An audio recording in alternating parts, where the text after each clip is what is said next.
Welcome to the Dolphins Dive Bar. I'm your host, Tony Two Times, aka Chicky, aka Happy Boy. Check it out. The flag is right side up because the Dolphins finally get off the schneid and they get a win today. Beat the New England Patriots. Division win, road win. A tough opponent. Everybody's a tough opponent when the Dolphins are dealing with what the Dolphins are dealing with, right? But I'm not gonna get too low on the lows. I'm not gonna get too high on the highs. I'm just happy team got the win. So we're just gonna go OG with it today. We're just gonna stick to classic. Got that Hendo. Got that Endo. Ain't talking about Endo Gracie either, baby. Let's crack this open and let's pour ourselves a finger. What do you say? Ooh. That. Like a stripper's butt when she spreads them cheeks. It was about a finger. There you go, bud. Oh, man. I love the complexity. I love that vanilla, a little caramel, a little wood.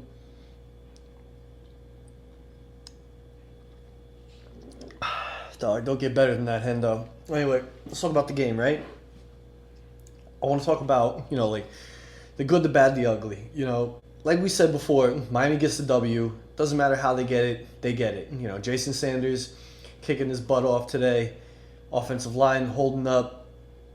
Dolphins running the ball. Like they played an old school kind of football game to get that W. And, they improved their record to 2-3. And they get a chance to get a little healthier and work some more of these kinks out as they head into the bye week. We don't have a game next week. And then, you just do all that good stuff. You get ready for, Indianapolis. You prepare for that road game in 2 weeks. So we're talking about the good. Really a good part is the team came in. They came into this game healthier than they have been for the majority of the season. We got Teron Armstead back, holding it down at that left tackle position. They got Raheem Mostert back. To me, Raheem Mostert's offensive player of the game. That dude ran his ass off today.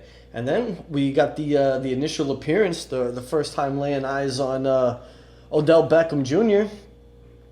He didn't get any catches, no yards. He did have 2 targets though. So we'll see what plays he knows, how many more plays we can get him out there in 2 weeks, and we see where he goes from there. I'm so happy this team played physical today. They finally played that adage, that thing about the Dolphins that they don't practice hard, that they're soft, that they're kind of like the bitches of the league, right? That did not exist today. They proved is we're no punks. When we have to, we can get down and dirty with you, and they actually did it. They actually beat up a little bit on the Patriots defensive line. Look, I don't care who the opponent is. When one grown man can make another grown man come together and go back, and you whoop up on that dude, that's awesome to see. Doesn't matter what rank you are and what record that team has. It doesn't matter, bro. That offensive line, they paved the road. They plowed through, and they let those backs get it in, man. Snoop Huntley. Perfect game? No. Still a 60-some-odd rating, maybe an 80-some-odd rating. I don't remember. But he did exactly what he needed to do. They used that RPO, those fake pitches to the outside, they used that to absolute perfection today. And something that I finally seen, something I've been begging for, asking for the last 4 or 5 weeks of this damn season, is allow your wide receivers like Tyreek. He was using that RPO and then he'd go up, he'd find the soft spot of the zone and just sit down in it and let Huntley get him the ball in space. So maybe he can make a move after, maybe he just tackled right away. But he did it on multiple times, Tyreek Hill did, where he just ran the route, stopped, maybe did a cutback, and just found the open field around him, make the damn play, make a catch. Finally, what you guys wait for so long to do that for? It was good to see it happen in that moment, right? Going back to Snoop, 18 for 31. A lot of passes for him, but still, he had 191 yards. I think he got picked off one time, though. But, no touchdowns. But, he managed the game properly. What I really liked about him, what I liked about his play today was using that run pass option, doing that play action, moving around in the pocket, faking like you were going to, take off. And then, kind of doing what Cam Ward did in that Hurricanes game, stop by the line and just dish it out to somebody. And, you're able to get yards like that. You got to play to a guy's strengths. And they actually, I think they did that pretty decently today. The running game, buddy. That running game came to play today. Raheem Mostert was a freaking animal. It was so good to have him back because, he was running up the middle, around the corner, gashing that defensive line, getting to the second level so many times. He had 19 carries for 80 yards. Couple of big bangers too. And then the rookie, Jalen Wright. I said your name wrong last week. I didn't know what the J stood for. But, you run like that, people are going to know your name. They're going to know your name quick. Jalen had 13 carries for 86 yards. And if he could have had more yards if half his freaking runs weren't called back because of penalties. And I think his longest gash was for 17 or so. But he ran hard between the tackles. And that is a nice little 1-2 combination, especially with Achane, going out. Alec Ingold, he paved the way today with his blocking. And it was nice to see they lined up in the eye. And actually, I think New England was taken aback. And they were tricked. They probably thought that Miami was going to go back to right. But then they ran that fullback dive. And, he goes in practically untouched up the middle. He was huffing and puffing. But, hey, he scored a touchdown. It was beautiful to see a guy, like one of the most, uncelebrated guys on the team be celebrating with the scores because all the work that he does in the trenches, all the gritty, nasty shit that he does, he deserves a little shine from it. I guess all he could do was just he could barely even turn the motor on that celebration. You have to work on that one, but hey, good for you, buddy. So he did score the team's only touchdown, right? And Miami, actually as a team rushing, they ran for 193 yards. It's almost 200-yard game with all the backs combined. That's something we haven't seen at all. And it's hopefully something that they can continue to build on with a healthy offensive line. And, this new 1-2 combo of Mostert and Wright. Hopefully, they just keep that going into the future. That's going to complement the pass so much better. It's going to help Snoop out for the next game. And possibly, if Tua returns in 3 weeks, it's going to help him out too, big time, because if they can gash those dudes and they don't have to run everything to the freaking outside, and they can just play the fundamentals and just stuff it up the middle, bro, they're going to be all right. Tyreek Hill, receiving, he only had 6 catches for 69, but it's still respectable because, like I said, he was finding those open spots in the zone. He was getting down. It wasn't a perfect game for him. I'm sure he wants to, take it over the top and get his touchdowns, but, he did what he could with the limited play calling and availability for them, and he made his plays happen. And he made an acrobatic catch. Too bad that left foot of his got out of bounds before he completed that little front flip. That would have been a nice little touchdown, right? Jalen Waddle. My man had 4 catches for 46. That was the good. Unfortunately, you get to the bad with him because he did have 2 or 3 drops today. That was pretty rough. But we're talking about the good right now. And the good, the best, finally, the Dolphins have used the freaking Jonnu Smith package, bro. Jonnu Smith came alive today. Dude had 2 catches on the first drive of the game. Jonnu had 5 catches for 62 yards, bro, with a long of 17. He was getting open. He was being chippy. He'd get that initial block off. He was the perfect guy to dump the ball off to in the flats, or the perfect, what do they call it? That safety option. And he was always right there, getting the catch, running the football, hitting guys, being physical. I mean, it was so perfect today. That is so much to build off of. Like, we finally get a glimpse, a taste, a little morsel of what, like, all the beat writers, like Omar and those guys were talking about in freaking camp. And then in the preseason, we're finally getting a glimpse of this kid and what makes him good. And man, that dude, I don't want to say the dude can be special, but the tools are definitely there. Once he starts getting more involved, once they start getting more comfortable getting him the ball, and just calling those plays where he runs interesting routes, sky's the limit. And finally add the tight end to this passing game. You're finally going to see Miami do a little something instead of being super one-dimensional with the two animals on the outside, the cheetah and penguin show. And it brings me to one of the last things for the good of the game is Mike McDaniel. Like, take your flowers, buddy. Take your bow. Like, listen, I've given Mike McDaniel shit these last few weeks, and deservedly so. Don't get me wrong. I mean, we had a lot of problems, and we still have a lot of problems that have to be corrected. But, he came through today. I think anyway. He actually looked like a competent coach out there. He put his players in good positions to win.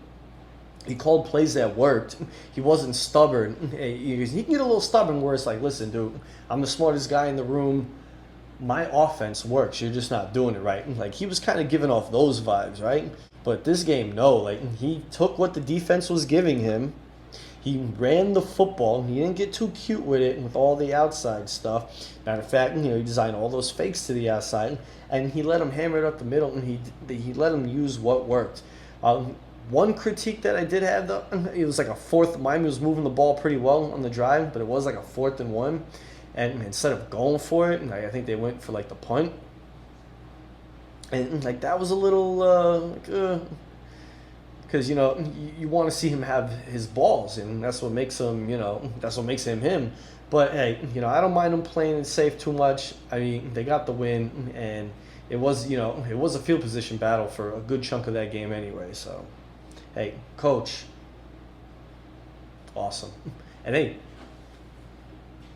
early in that first quarter, Dolphins got their first freaking lead of the season during regulation time, right? I mean, hey, you got to put that in the goods as well. Also in the good, the defense. Zach Sealer is a baller, bro. Short, like, he only really had like one tackle today, like one total tackle, but it was a sack. He had a sack, and he was just constantly giving Jacoby Brissett agita, constantly getting there to the quarterback, like disrupting plays. Him and Agba, bro. Agba, a guy who like they brought back, who like they kind of gave up on at first because he was like out of nowhere. This guy has become such a freaking good lineman. Defensive lineman. Like, he is disruptive. He's getting his hands up. He's breaking things down. He got a sack today. He's getting tackles for loss. He's pushing the line back. He is a menace, bro. He, like, without Phillips, and he's still waiting for Chubb to come back maybe at some point this season, you got to find guys that are going to be able to get to the ball and get to the quarterback. And Agba, I mean, I am just so smitten. I'm so impressed what that dude's doing. He's making plays. Calais Campbell, I don't know how many snaps he had today. Kind of had the day off. I mean, he had two hits on the quarterback, but that was really his contribution today. No tackles, nothing like that. And so quiet game for him, but I don't know if I just don't know how much he played or didn't play. This Dolphins defense, it buckled down, like it did what it had to do, right? Because you need the 3rd/4th string quarterback, whatever number you want to call him, who's starting. The dude's gonna need help, and I get it. The Patriots, like, their offense is struggling; they kind of stink, right? But hey, Dolphins defense, it's a good defense. It's a good enough defense, and you held them to 10 points. You held them to 10 points, 1 field goal, 1 touchdown. Kept them out of the end zone multiple times, or not multiple times, but kept them out of the end zone. You held them to 10 points under their average. I think they average like 13 points a game, so the Dolphins like 11. Or They uh, they do 12 to the Dolphins 11, but hey, you held them underneath their season average, and that counts for something, right? Coverage is tight. Guys are playing. Although, listen, they did get beat up today a lot on the run game. That freaking Stevenson cat, 12 carries, 89 yards, and a touchdown. And that touchdown was like a 33-yard, just busted coverage, good blocking downfield, bad angles, housed it like with ease. It seemed right. So Miami's got to get right on that because the Pats did have like on only 19 carries, they had 151 rushing yards as a team, right? And the Dolphins didn't force any turnovers. So I guess a bad team like that, I mean, you're going to have to do a little bit better to get some turnovers. But like that bend but don't break mentality and holding them to 10 points, that's what you're going to have to do. And that's what you're going to have to do the next game too. Just build on it. And you're going to have to keep your team in it with low-scoring games. But you're also going to have to start forcing some turnovers and maybe housing some because you're going to have to help this quarterback. And you're going to have to help this team out as they're trying to, as the offense tries to find its way into the in the future, right? Now the bad. Oh, man. So, obviously the worst is two injuries that happened today. Devon Achane goes down early in the game, I think like the first quarter, maybe the second, I don't remember. But he goes down with a concussion, goes to the back, gets ruled out. Who knows when we're going to see him again? You have to go through the protocol, do all that business. But hey, maybe he can come back after the bye week, right? And then the absolute worst of the worst, we cannot catch a freaking break with our defensive players and our good defensive players. Javon Holland goes down with, I guess, what they're calling a broken bone in his hand, and he's expected to miss some time. Surgery could be a possibility, and that's rough because now you're gonna have to, rely on some other dudes back there. For who knows how long. Fortunately, the bye week's coming. It's right here. So hopefully, if he does have to get surgery, and it's like hopefully it's like a 3 to 6 week kind of thing, and he can get back out there, throw the cast on him, which I think that cast will actually make him better because he's like master of punching out balls anyway. So I mean that hard cast could add a little new wrinkle to his defense when he comes back, and he can cause some more turnovers. But hey, we'll see. Along with the bad penalties continue to haunt this team. I mean, they were penalized 6 times for 54 yards, but those were the ones that were just accepted. I mean, they had so many that they were just like, the team would get like a first down on or whatever, be like, all right, we decline the penalty. I mean, just the lack of discipline still. On like one drive, they had like 3 flags like in a row, like 3 plays. They snapped the ball 3 times. And each time there was a freaking flag. It was like that same drive where I think it was the missed field goal on that one. Hang on, let me look. That one's like after 3 plays. That's when they got the 3 flags. That's when they got the punt block. So it was just like one of the ugliest drives you can imagine, right? Just penalty, and then a block punt. And that block punt means, hey, what does it mean? Special teams, bro. Special teams, was terrible.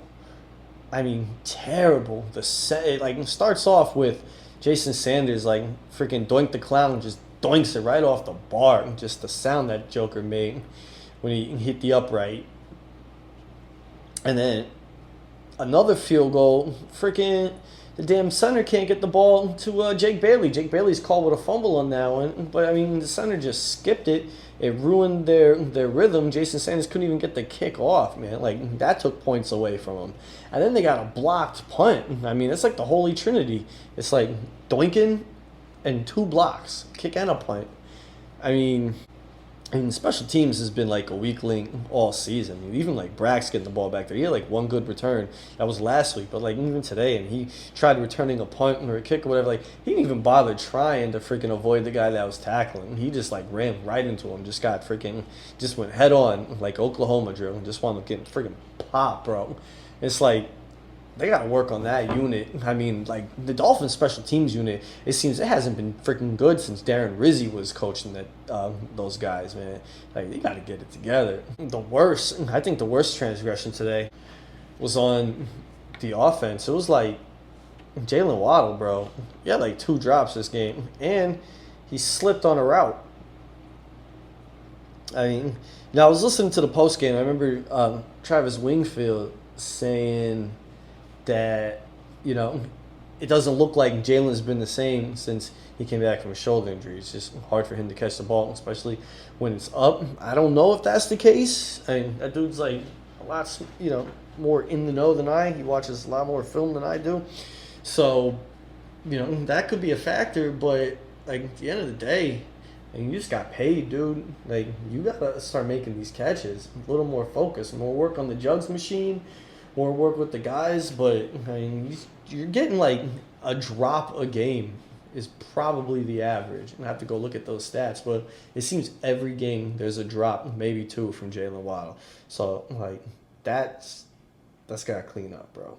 Miscommunication. Like, what the hell happened on that one play that killed the drive? They were on their way to field goal range. They were in field goal range. And then Snoop's on the sideline trying to get something in with the guys and trying to let them know what the play is going to be. And the damn center just snaps the ball like 10, 15 yards over his freaking head. And they got to run back there and recover that fumble. And they wind up losing like 15 or 18 yards in the process.